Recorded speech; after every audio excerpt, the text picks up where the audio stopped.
Bom, gente, o tema da minha mensagem é uma verdade para não ser dita. Isso mesmo. Uma verdade para não ser dita. A minha temática hoje tem o interesse de mostrar a você que existe um sistema montado para que você não tenha acesso a essas informações. Ou se tenha acesso a essas informações, você não acredite nelas. Essas informações não ganhem de você o crédito. Porque, munido dessas informações, reconhecendo e tomando postura, inevitavelmente, Deus vai conduzir a sua vida para um próximo nível. Então essa é uma verdade perigosa, é uma verdade ameaçadora à ação do mal, ao agir de Satanás. Então não há nenhum interesse do maligno de que tenhamos o entendimento disso. Vocês lembram que no Novo Testamento nós temos textos como o príncipe deste século cegou o entendimento das pessoas, para que elas não conseguissem receber a informação de uma forma que conseguissem colocar em prática na sua vida, porque quem perderia com isso seria Satanás. Então, essas informações que eu vou te dar, talvez ela vai entrar em choque um pouquinho com o seu modelo mental, mas isso é necessário que aconteça para ver se quebra, rompe, essas limitações. Então, eu vou pregar rapidinho, vou te dar alguns versículos bíblicos e nós vamos começar por Efésios, capítulo de número 4, a partir do verso 13. Diz: até que todos cheguemos à unidade de fé e do pleno conhecimento, certo? Do Filho de Deus, a perfeita varonilidade, à medida da estatura da plenitude de Cristo. Então todos nós cheguemos a uma unidade de fé e do pleno conhecimento do Filho de Deus, de Cristo, certo? E nos tornemos perfeitos, a perfeita varonilidade, certo? À medida da estatura da plenitude de Cristo. Feche os seus olhos. Senhor nosso Deus e Pai, em nome de Jesus, eis aqui a Tua palavra, continua falando conosco, usa-me como um canal de bênção nesta hora, em nome de Jesus. Você pode dizer amém? Isso. A minha tradução, ela diz o seguinte: até que todos cheguemos à unidade da fé, ao conhecimento do Filho de Deus e ao homem perfeito. A perfeita varonilidade ali, ao homem perfeito. Quando nos deparamos com a palavra perfeição, ela pode ter um soar bem intrigante na nossa mente, porque uma das coisas cujas quais costumamos nos esconder mediante as nossas falhas é exatamente a imperfeição. Somos imperfeitos, ninguém vai achar ninguém perfeito, mas o texto bíblico diz que nós podemos chegar num ambiente de fé e de conhecimento do Filho de Deus, que pode nos fazer encontrarmos com a tal perfeição. Essa é uma proposta bíblica. Isso não quer dizer que nós não vamos pecar, não é isso, mas que nós conseguiremos reduzir isso de uma forma bem expressiva, a ponto de não precisarmos dessa desculpa para justificar, certo? As coisas. Ah, não, eu sou desse jeito porque eu não sou perfeito. Também está querendo perfeição de mim? Ninguém é perfeito. Me parece que a Bíblia não concorda muito com essa posição, tá certo? A proposta dela é que sejamos santos como Deus é santo, é que cheguemos a um ambiente onde vamos reduzir os nossos erros num nível que muitas vezes nem será possível de visualizá-los, a olho nu. Essa é a grande verdade. Quando olhamos para o Velho Testamento, era muito fácil de enxergar um adúltero, sim ou não? Porque um adúltero no Velho Testamento, ele era considerado alguém que manteve um relacionamento, né, com uma mulher que não era sua, né? Ela era casada ou ele casado. O Novo Testamento, ele dificultou muito isso, porque ele disse: se eu olhar para uma mulher casada e cobiçá-la, eu já adulterei. Sim. Mas note que se eu olhar para uma mulher casada e cobiçá-la, é uma coisa e uma informação que o Cláudio pode não ter, a Poliana pode não saber. Certo? Se nós olharmos e pensarmos assim, essa questão virou algo muito particular entre eu e Deus. O Velho Testamento diz: não matarás. O Novo Testamento diz que se eu irá contra meu irmão, eu já o matei. Eu matei meu irmão de fato? Não. As pessoas talvez sequer saibam que o meu ódio para com o outro, ele existe. Mas isso ficou entre eu e Deus. Então, me parece que o primeiro estágio dessa tal santidade e perfeição é removermos o pecado e essas ações de fora e transportarmos essas ações e pensamentos para dentro. Aquele que controla as suas palavras, certo? Se torna um homem que tem controle de sua vida. Muitas vezes você vai olhar para pessoas e você não vai enxergar nelas seus erros. Mas como essa pessoa não pode errar? Como ela pode não pecar? Ela conseguiu desenvolver um estilo de vida, certo? Que ela fez com que tudo o que ela gerencia está por dentro e não por fora. Ela conseguiu administrar tudo isso. Mas o que é isso? Isso é uma verdade perigosa, porque isso pode mostrar para as pessoas que é possível. E quando eu mostro para alguém que as coisas são possíveis, eu crio um sistema desafiador, porque aí os jovens começam a descobrir que é possível, e eles começam a procurar aquilo que por longo tempo não acreditavam que podia ser. Quando eu começo para mostrar para as pessoas um casamento satisfatório depois de 30, 40 anos de casado, um nível de comunhão, de intimidade satisfatório, um nível de respeito satisfatório, eu passo uma mensagem muito perigosa para a sociedade. Que mensagem é essa? É possível viver desse jeito. E pior, as crianças estão descobrindo que pode. E se as crianças descobrirem que pode, elas podem começar a procurar esse tipo de vida. Então essa é uma verdade que a mídia não quer que ninguém saiba, até pelas informações que eu vou te oferecer agora. Então a palavra perfeição, ela não é uma brincadeira, não. A palavra perfeição aqui, ela não é uma linguagem figurada, não, ela é uma linguagem literal. Nós podemos nos aproximar da fé e da comunhão com o Filho de Deus de tal forma que alcancemos uma postura de varão perfeito. E ser alguém perfeito não nos dá por nós mesmos condições de entrar no reino de Deus. Por favor, certo? Sua teologia está atrapalhada. Você vai precisar do sangue de Cristo, seja você quem for. Mas essa é uma verdade extremamente perigosa. Por quê? Porque a Bíblia apresenta, certo, uma proposta de prosperidade, plenitude e felicidade.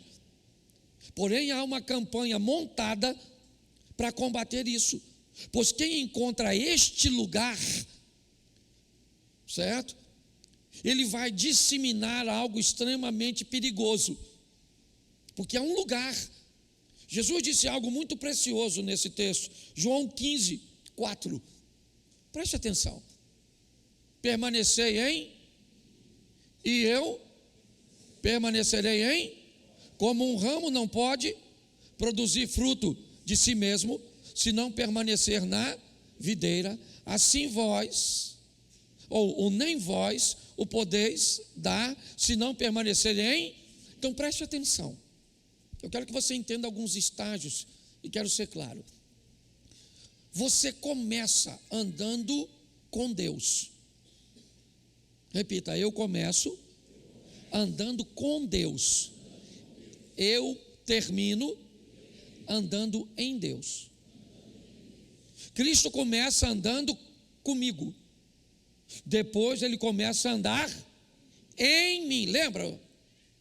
Lembra disso? Está contido e contém? Lembra? Então entenda bem.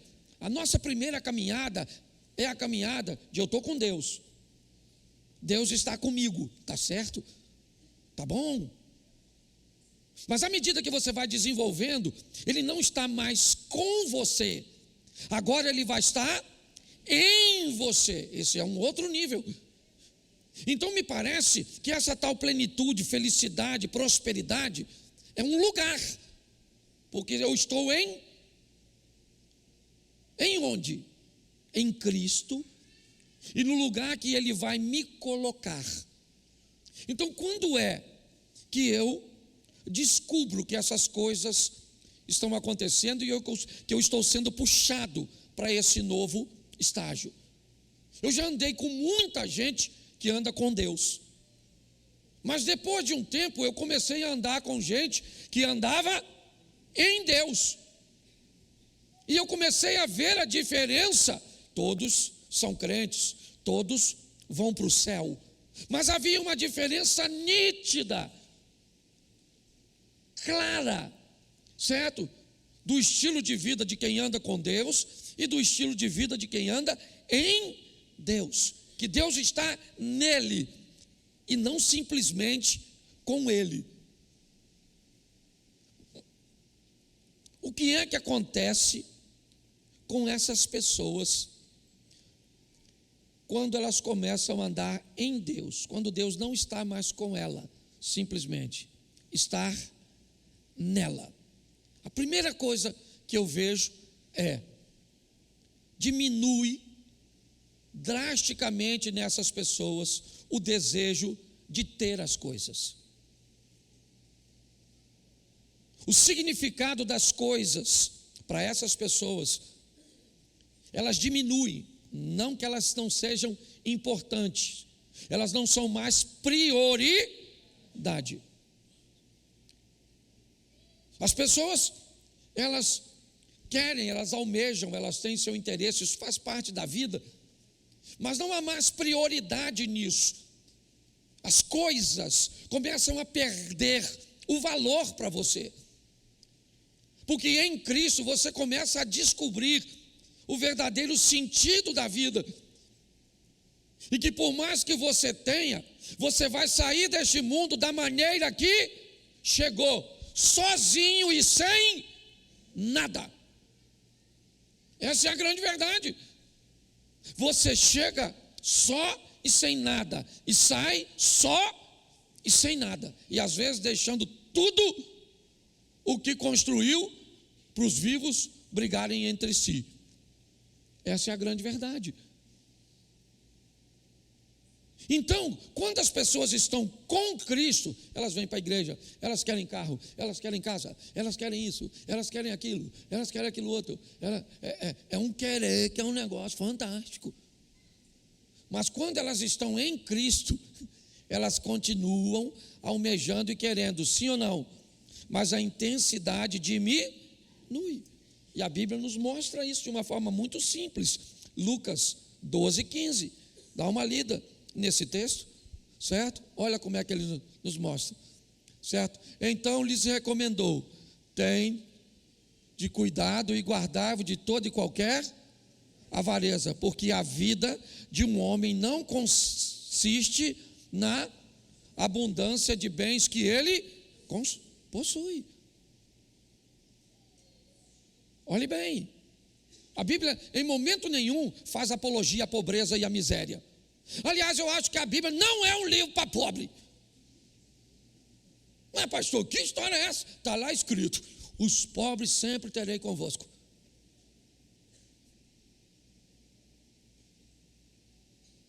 Pegou?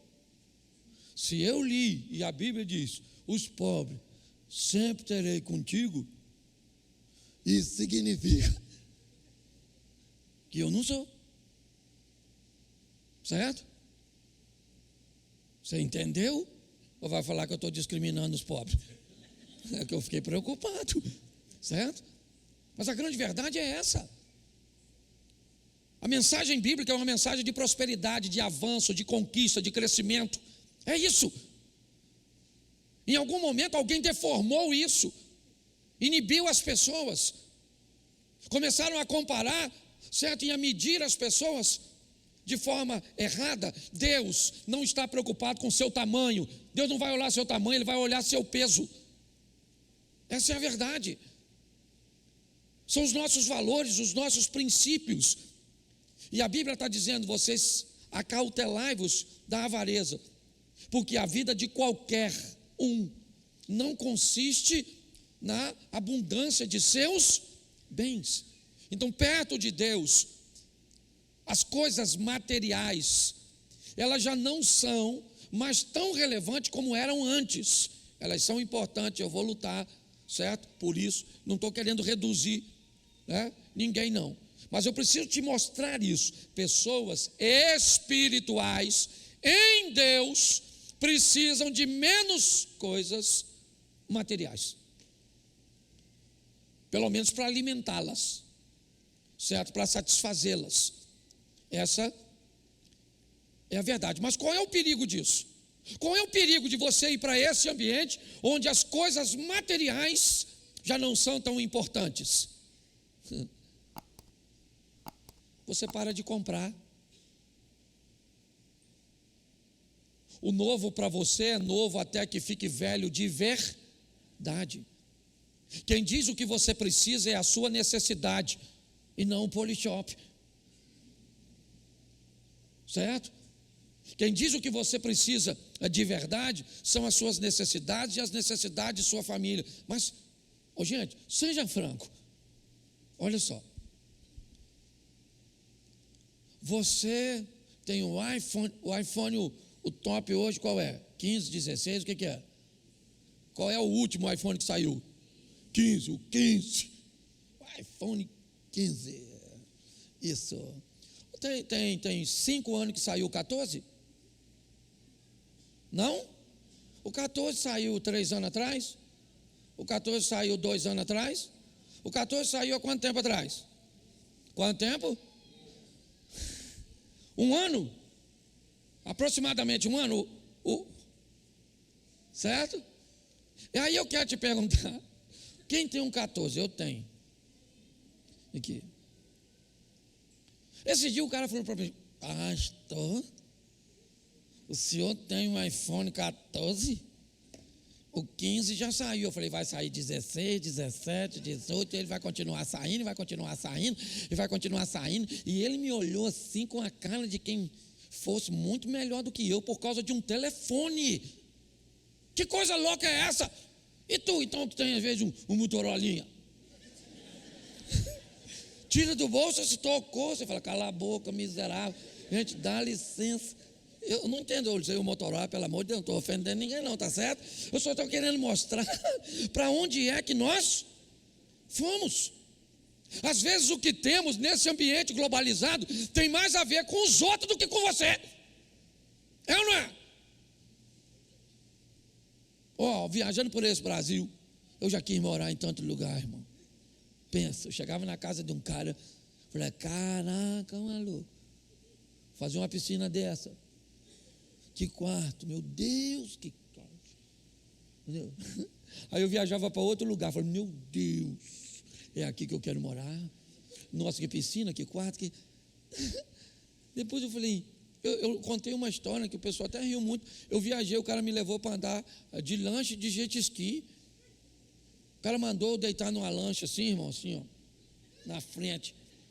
E ele puxou a lancha, eu vi a lancha fez assim, ó. Foi aqueles pinguinhos em mim assim. E eu falando, Jesus, se eu fui pobre, eu não me lembro. E aquela coisa fantástica, sensacional, extraordinária. Quando ele estacionou a lancha, sabe o que ele falou comigo? Não quer andar de jet ski, não? Eu já estou molhado, maluco. Eu, na verdade, vamos para o jet ski. A lagoa não é uma lagoa particular, porque eu não tenho autorização, tem que ter. Falou, aqui você pode andar. Lagoa é nossa. Falei, lagoa é nossa, maluco. É isso aí, mano. Certo? Tamo junto. No final, eu achei tão legal o jet ski que eu perguntei. Falei, rapaz, que troço bom. Ele falou, por que você não compra um? Eu falei, é muito caro. Quando ele falou o preço, eu falei, não é caro não. Dá para pensar em comprar. Voltei para casa, falei, vou falar com Mary vai ficar doidinha quando eu falar com ela que nós vamos comprar um jet ski que é maneiro, que molha a gente assim nos pinguinhos. Cheguei em casa, mas pensa, querida, vou comprar um jet ski. Ela falou assim, e nós vamos andar onde? Aqui em Xerém.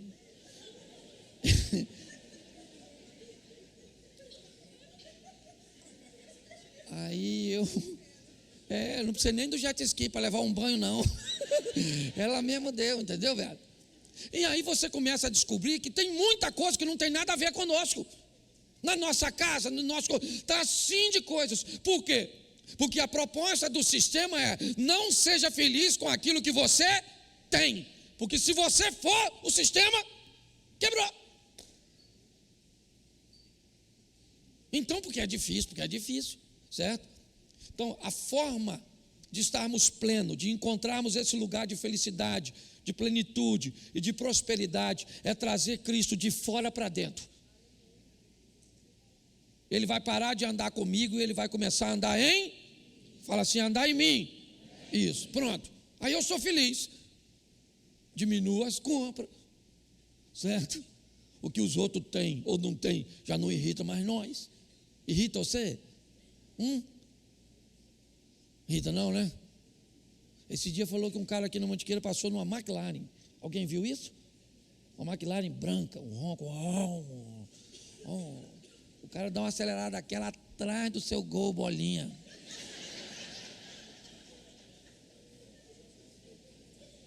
Não parece que tu precisa daquela McLaren? Não parece? Não parece que ele é melhor que tu naquela McLaren? Não estou desfazendo a McLaren não, rapaz. Certo? Eu só estou dizendo que às vezes nós não tem nem... Pensa, eu ir lá para o sítio numa McLaren. Off-road. Entende? Agora, nós só vamos nos satisfazer de verdade. Não interessa a quantidade de dinheiro que você tem. O dia que o Deus Todo-Poderoso morar dentro de você, dentro de nós. Posso ouvir um amém? Isso. Segunda coisa, certo? Que quando Deus vai para dentro, muda, certo? Você perde a postura do imediatismo. Tudo tem que ser na hora, certo? Ansiedade e estresse são companheiros de viagem. Tudo tem que ser na hora. Eu não sei quem inventou essa porcaria de você mandar mensagem, agora você não vê que fica azul. Você quer pior? Já tem gente que tem isso aqui, mas não pode ver se está online. Aí você manda. Dá vontade de entrar aqui e falar, Senhor, me transporta igual Elias, para eu ir lá do outro lado esganar. Porque está o tempo inteiro com o troço na mão, a gente sabe que não larga. Sim ou não? Mas não responde. Mulher então é danada para fazer isso. E se nós não atende ela, cadê você? Você estava onde? Mão na cabeça, abre as pernas. Uma miserável.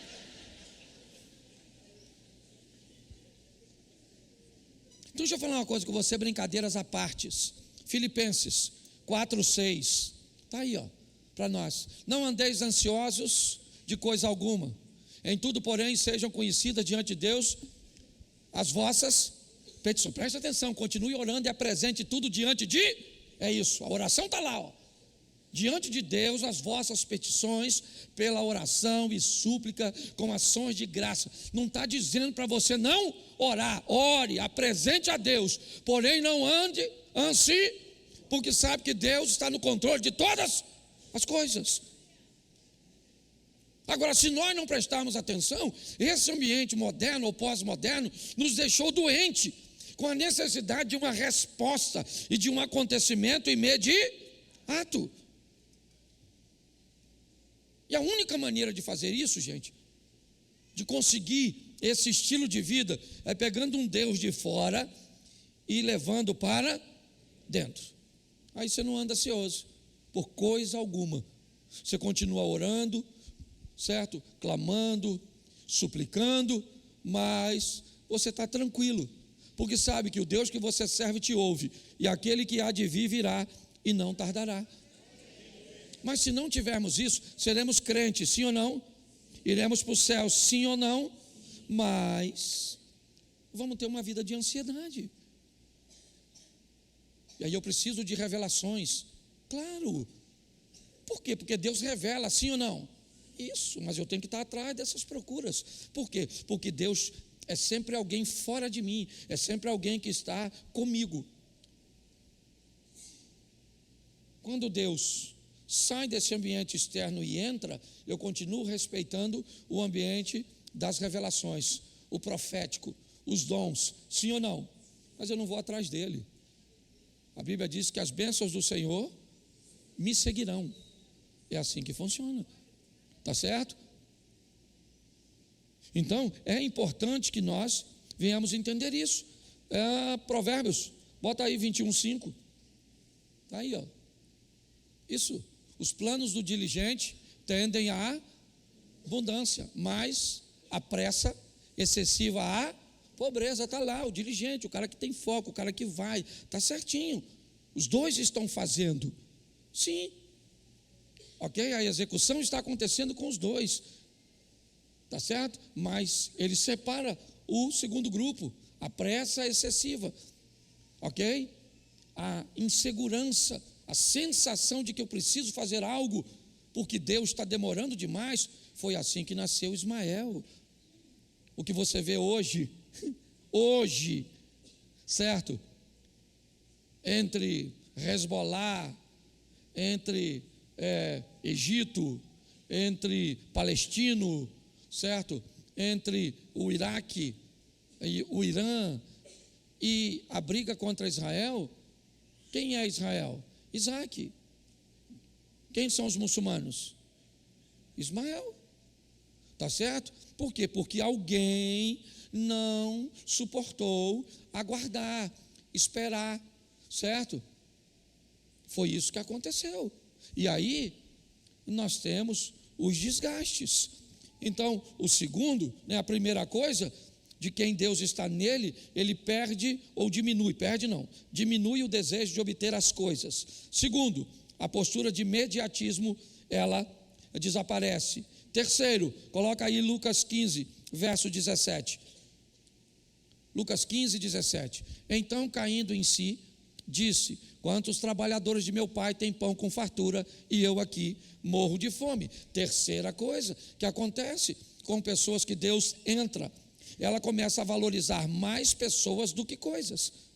O jovem rico, antes de sair de casa, o que ele valoriza? Os bens. Pai, me dá parte dos meus bens. Está certo? Ele está numa fase da vida dele. Ele tem pai, sim ou não? Sim ou não? O pai está com ele, sim ou não? Isso. Mas agora que ele está lá fora e perdeu tudo, agora nesse ambiente de perda, o que ele fez? Ele lembrou do pai. Eu vou voltar para o meu pai. Ele disse: pai, eu não quero mais seus bens. Está certo? Eu só quero ser chamado de seu filho. O que ele aprendeu nessa viagem?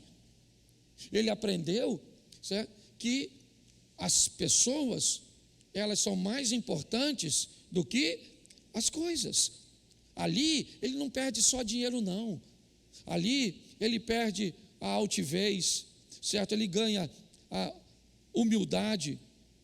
Ele entende o que é generosidade, o que é respeito, o que é educação. A vida está ensinando você: pare de se vitimizar, aprenda o mais rápido possível, porque Deus quer nos levar para um outro tipo de relacionamento, onde nós temos coisas, sim, temos coisas, sim, aprendemos a ter um equilíbrio para alcançá-las, sim, não precisamos puxar o tapete, não precisamos acelerar o processo, não estamos aí para o imediatismo, e aprendemos a valorizar pessoas, e não simplesmente coisas. O quarto ponto, coloca para mim Neemias, capítulo 4, verso de número 13. Olha aí, Neemias 4, 13. Isso.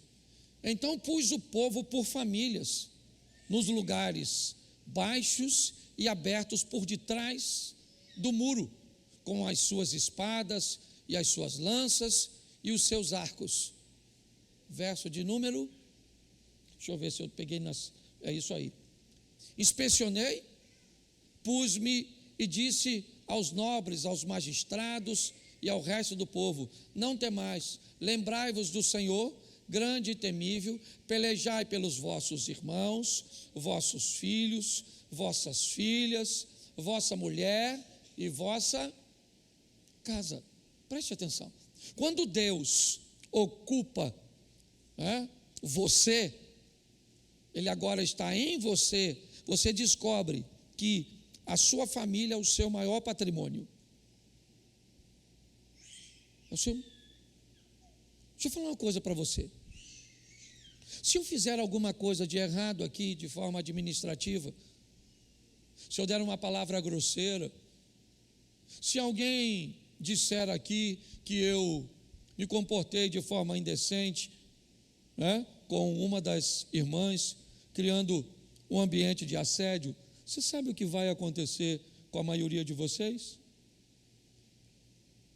Vocês vão descobrir que eu não sou sério, ou que eu tive um deslize, uma queda, e o que vocês vão fazer? Sejam francos, vocês vão embora. Ninguém quer a família, sua família, num ambiente desse. Só que sabe o que vai sobrar para mim? A minha família.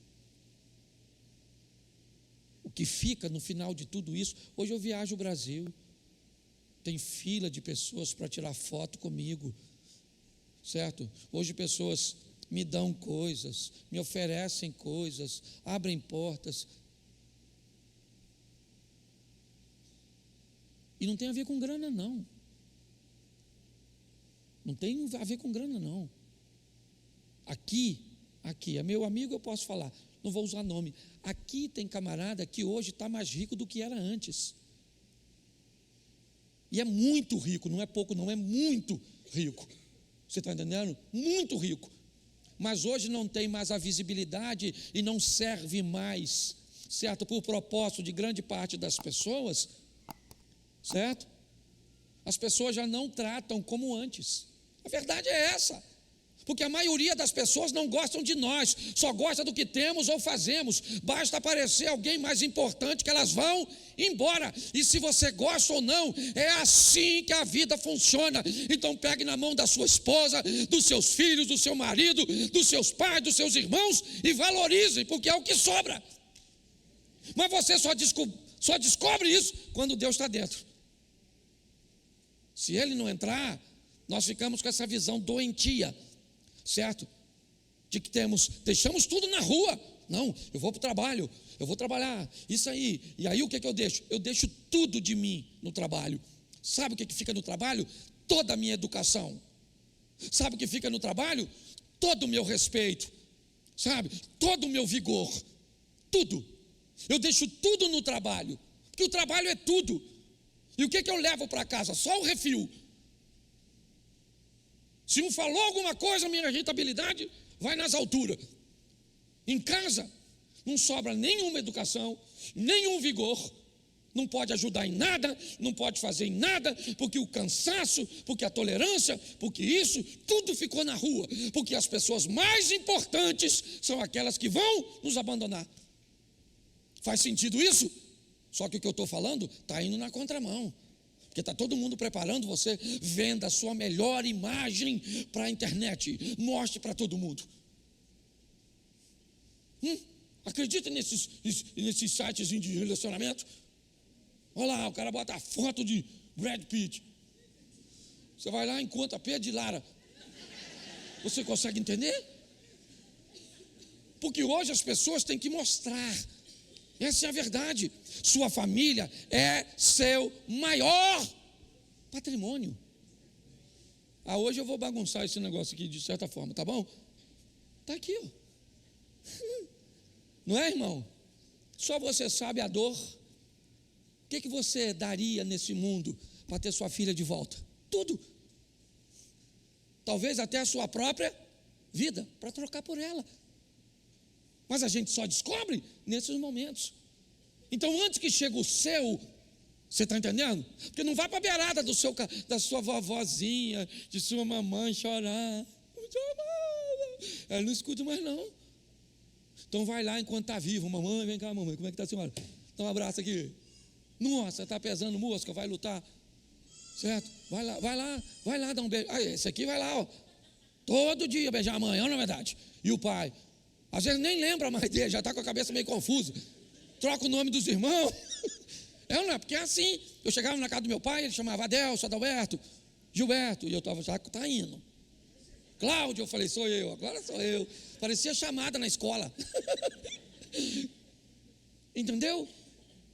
Mas quando morre, você não tem dor não, só a dor da partida. Mas foi tão legal tudo que viveu. Essa é a grande verdade. Então sua família é o seu maior, fala assim, minha família é o meu maior patrimônio. Então está lá o texto que botaram ali, está ali, o Neemias não era otário, sabe o que ele fez? Pegou os caras e botou lá, para proteger sua própria, porque quem protege sua própria casa, entrega a sua própria vida, é assim que funciona. Então para com esse negócio, não é igreja, por favor, eu sou invocado com esse negócio de gente que acha que igreja é refúgio, bunker, para você fugir da guerra de casa. Em casa é tão ruim que eu trabalho no ministério infantil, trabalho no ministério, isso, dou aula não sei onde, e visito os outros, e faço isso, e prego nos cultos. Isso. Aí você fala, nossa, que pessoa dedicada. Não, está fugindo do marido, fugindo dos filhos, daquele ambiente de escassez. Isso aqui não é cidade de refúgio, não. Pastor, mas lá é ruim, então melhora. Esse dia a mulher falou para mim, minha casa é o inferno. Eu falei, então vai, Satanás. Ficou chateada comigo. Como é que alguém vai falar que a sua casa é o inferno, rapaz? Quem é que mora no inferno? Sangue de Jesus. Hoje eu tomei meu remédio, não. Vamos lá. Vamos lá. 5. Já estou terminando já. Mas ainda falta 15 minutos. 5. Certo? Aquele que Deus está nele procura diminuir o sofrimento do próximo. A manifestação do amor ao próximo é nítida quando Deus está nele. Sim ou não? Isso. Aquele que Deus está nele, ele sabe que o irmão não é maior do que ele. Escute isso aqui, viu? A Bíblia diz, amai o próximo como? Então o primeiro mandamento qual é? Eu costumo dizer que na verdade para mim tem 11 mandamentos. Tá certo? O primeiro qual é? Amai a Deus. E o segundo, amai ao como? Então presta atenção.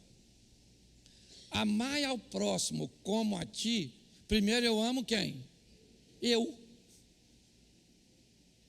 Nesse texto você vê duas orientações. Ame o próximo como você ama você. Então você ama primeiro a... Vamos na ordem direitinho. Você ama primeiro a... Depois...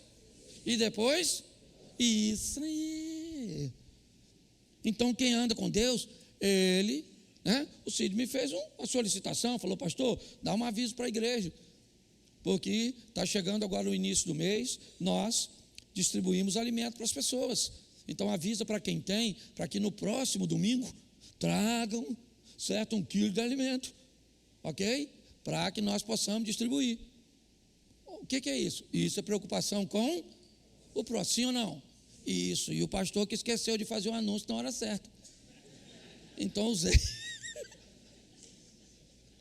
Tá certo? Fiz as duas coisas num ambiente só. Tá aí a turma que caminha comigo, estamos juntos nesse negócio. É isso aí. Você consegue entender? Então, aquele que Deus está nele, vamos lá, coloca Neemias. Isso, 2:2. Neemias 2:2. Isso, olha lá. O rei disse o quê?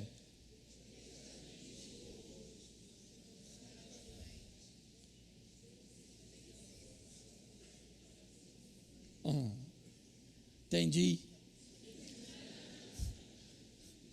O rei me disse: por que está triste o teu rosto, se não estás doente? Tem de ser tristeza do coração. Então eu temi. Presta atenção, esse cara está numa situação bem interessante. Ele é um copeiro do rei. Para a época, essa posição não é simplesmente um garçom, certo? É uma posição de muito destaque e de muita confiança. Primeiro porque grande parte da morte dos monarcas nessa época passava pela cozinha. Era o envenenamento. Tá certo? E alguns também defendem a tese de que esse cargo dava direito ao indivíduo de ser um influenciador, um conselheiro.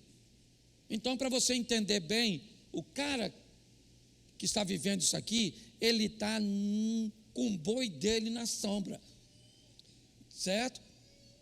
Aqui é um momento extraordinário. E Neemias está vivendo, parte do governo persa num ambiente fantástico, de proteção, de prosperidade, de tudo. Ele se vestia bem, ele comia bem, ele morava bem, está tudo certo com ele. Mas ele vai se apresentar ao rei com um semblante triste. O rei desconfia, porque não é possível que o cara que tem tudo que tem esteja. Então o que é que o rei pensou? Tem alguma coisa nessa comida, tem angu ou tem caroço embaixo desse angu. Quando ele apresenta triste, o rei me perguntou: por que você está triste se você não está doente? Eu estou vendo que isso é uma preocupação, é uma tristeza do seu coração. E aí ele vai dizer: eu estou assim porque o meu povo está assolado, eu estou assim porque a minha cidade está em escombros. Neemias está vivendo um momento bom. Nossa.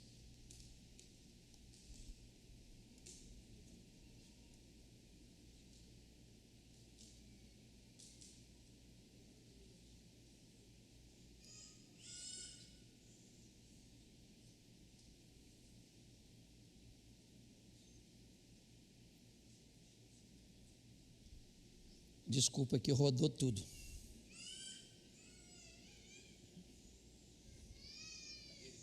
Não.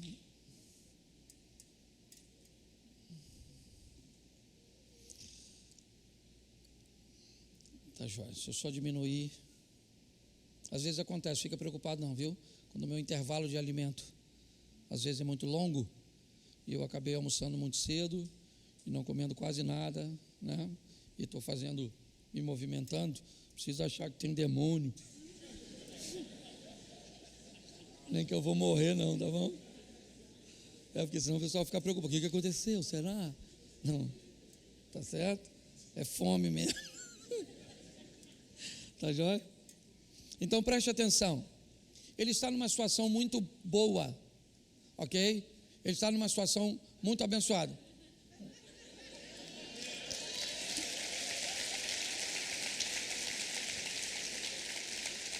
Muito obrigado, querida. Deus abençoe.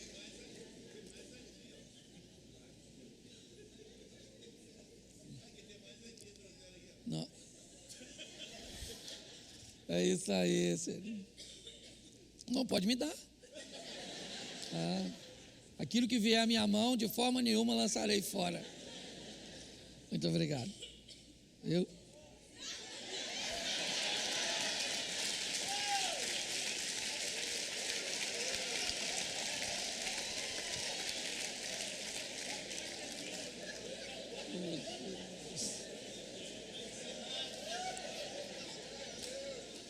Tinha que ser a igreja do pastor Cláudio, não tinha? Obrigado, gente. Vamos aqui para a gente terminar. Preste atenção.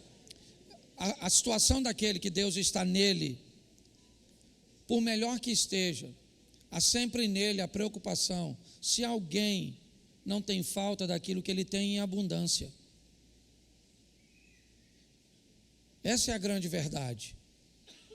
Nós começamos a descobrir que o bem-estar do outro nos faz tão bem que nós vamos procurar com todas as nossas forças diminuir, amenizar o sofrimento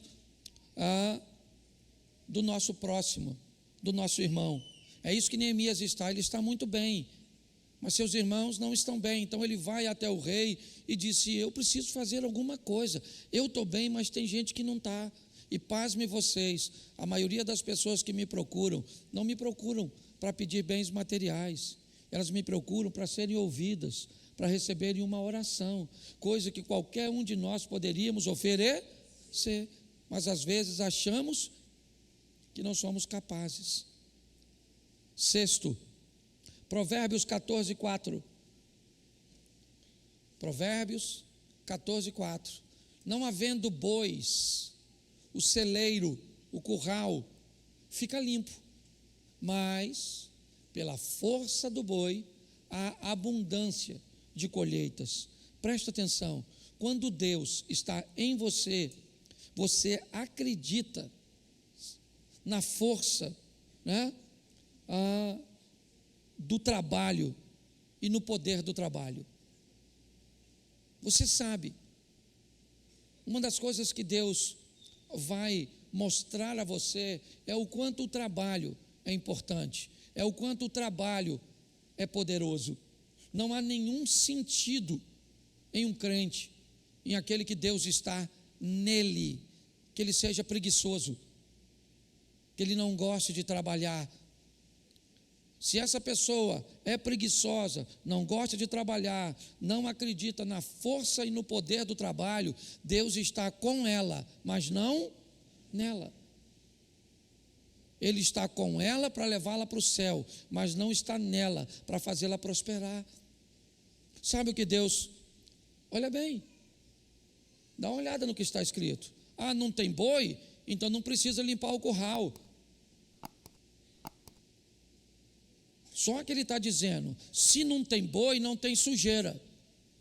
Mas se não tem boi, não tem a força para que você receba a colheita. Pare de querer fazer um omelete sem quebrar os ovos. Não tem como. Quando Deus está em você, você sabe o poder do trabalho, né? A força que o trabalho tem. É um texto que nos faz refletir, ó. Ah, não quer trabalhar não? Está reclamando da sujeira? Então tá bom, o celeiro vai ficar limpo. Você não precisa, certo? Mas também, o que você faria com o boi, certo? Numa colheita, num arado, tenta fazer por você mesmo com a enxadinha e você vai ver. Então pare e pense nisso. E o sétimo, para terminar, repita comigo: a fé se torna um fundamento de suas ações. Quando Deus está em você, tudo que você faz é pela fé. Todas as suas ações, certo? Nós descobrimos, certo, que obras sem fé são apenas resultados para este mundo. Tem gente que faz muita coisa sem fé, sim ou não? Por causa da força do trabalho. Sim ou não? Sim. A fé sem obras é uma grande farsa, já diz Tiago, certo? Como eu tenho fé e não tenho obras? Mas a fé e obras, ou as obras com fé, elas nos trazem resultado nessa terra e no céu. Então, só para eu terminar e recapitular, pegue Deus de fora, coloque dentro. Como é que eu sei que Ele está dentro? As coisas materiais diminuem, certo? Seus valores. A postura do imediatismo vai e eu me sinto mais seguro. Eu começo a valorizar mais pessoas do que coisas. A minha família se torna o meu maior patrimônio, certo? Eu vou procurar diminuir o sofrimento do próximo. Eu acredito na força do trabalho, certo? E no poder do trabalho. E a fé se torna, né, o centro, o fundamento de todas as minhas ações. Pense onde você está e para onde você está indo. Não se conforme com Deus que só anda contigo, mas não consegue entrar em você. e não consegue estar em você. Vamos para esse novo